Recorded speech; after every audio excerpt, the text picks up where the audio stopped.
Welcome to Module 10. You made it. This is the final module of the class.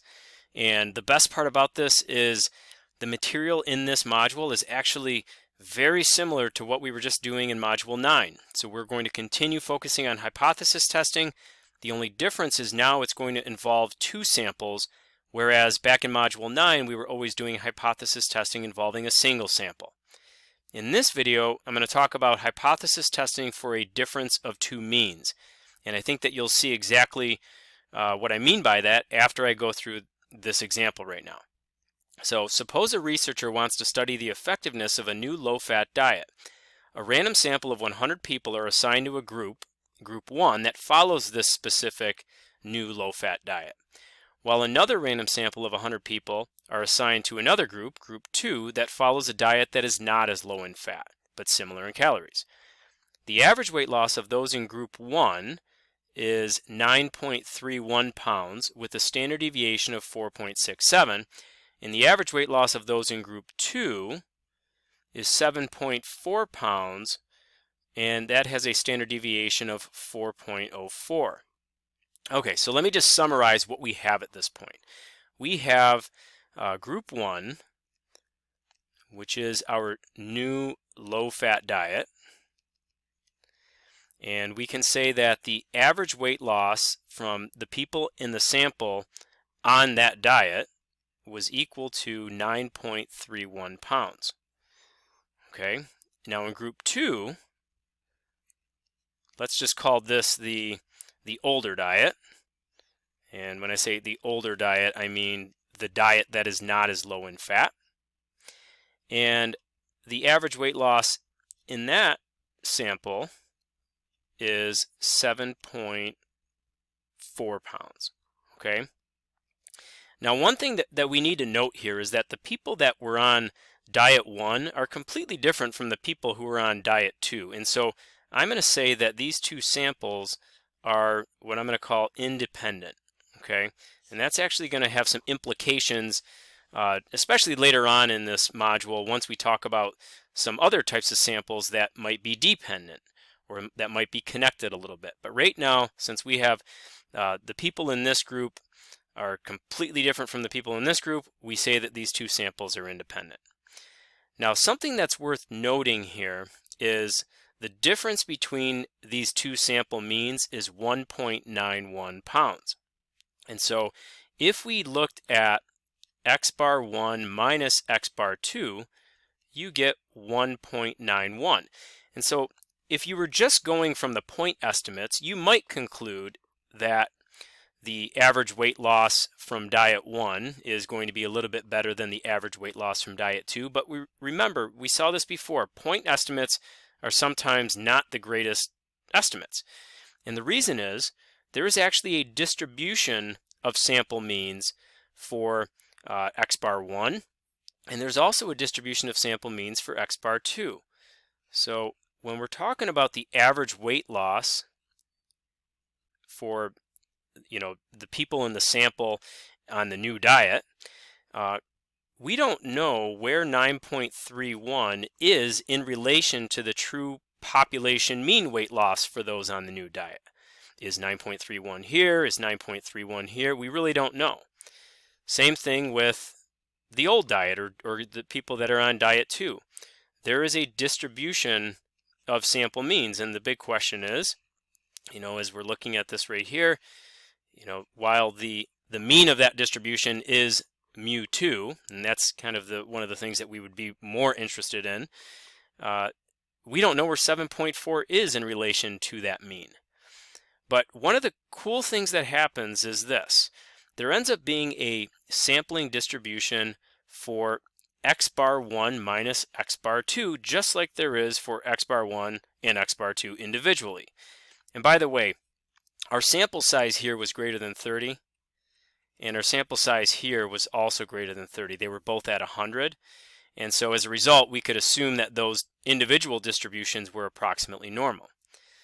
Well, guess what? It turns out that if we could theoretically take a value from this distribution and a value from this distribution and take their differences and plot their differences over and over and over again, the distribution of the differences of sample means will also be approximately normal. And so x bar 1 minus x bar 2 is called the distribution of the difference of sample means.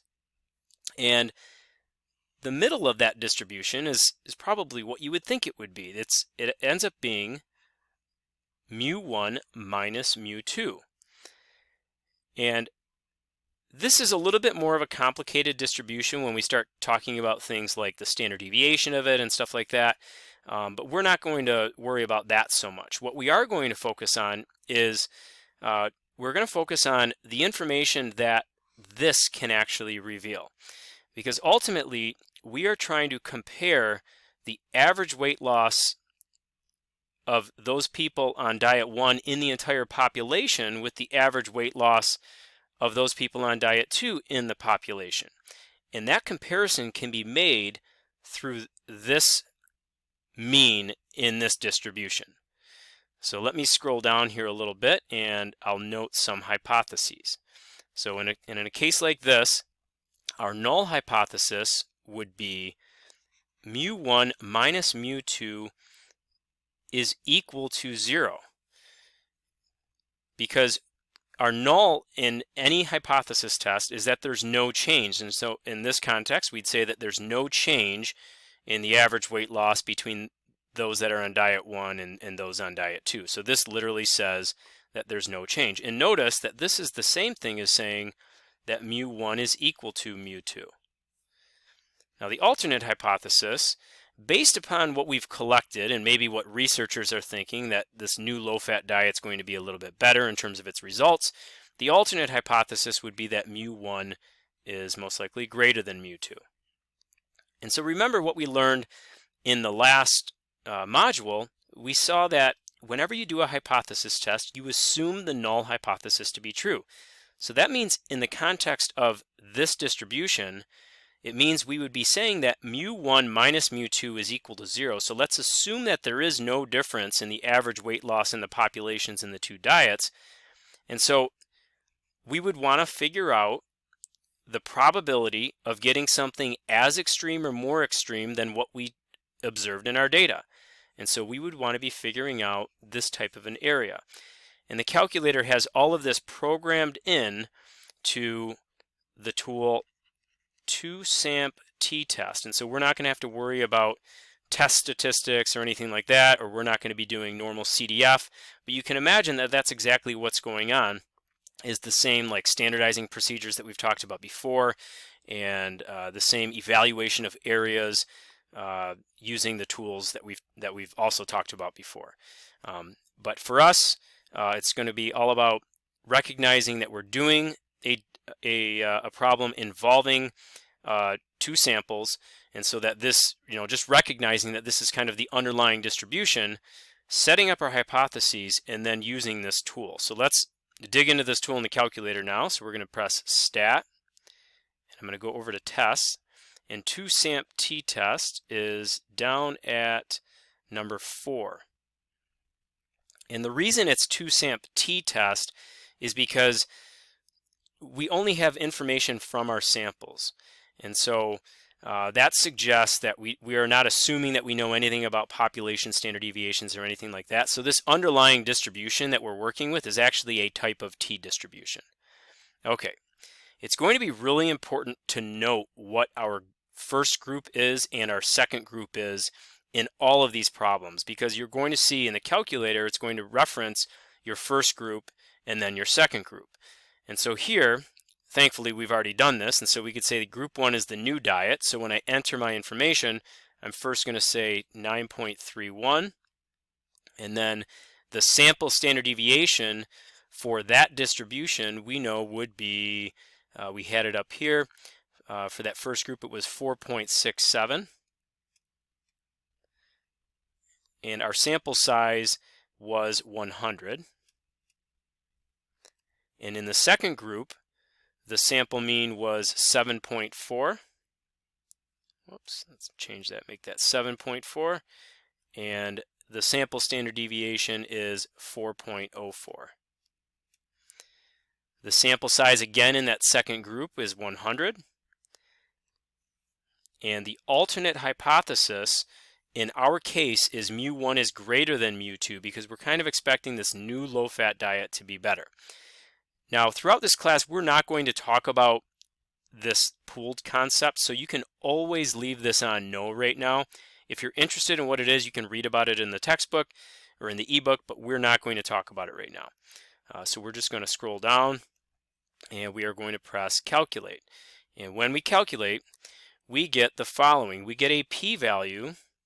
We see our p-value is equal to 0.0011. And I did not give you an alpha level in this problem, and so I guess let me just assume that we're using like a typical alpha. I'll go back and write this in, an alpha of 0.05. And even if we were using an alpha of 0.01 or 0.02, another really low significance threshold, you could see that that p-value is less than alpha. 0.0011 is in fact less than 0.05, or it would even be less than 0.01. And so that essentially suggests that if this is true, if there really is no difference in the average weight loss in these two diets, then for us to get something like 1.91 as the difference of our sample means, or something more extreme than that, something like that is very unlikely. And so instead of saying that some highly unusual thing is occurring, we're going to reject this null. We're going to say, no, we don't believe that there is no average difference in the weight loss with these two diets in the population. And when we reject the null, then that means that we're accepting that on average, I'll say this right here, on average, diet 1, the new diet, produces more weight loss than diet 2. So let me just scroll down one more time. On average, diet 1 produces greater weight loss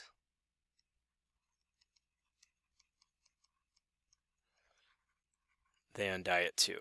So again, this is so much better than using the point estimate originally and just saying, oh yeah, I'm going to base my decision upon this.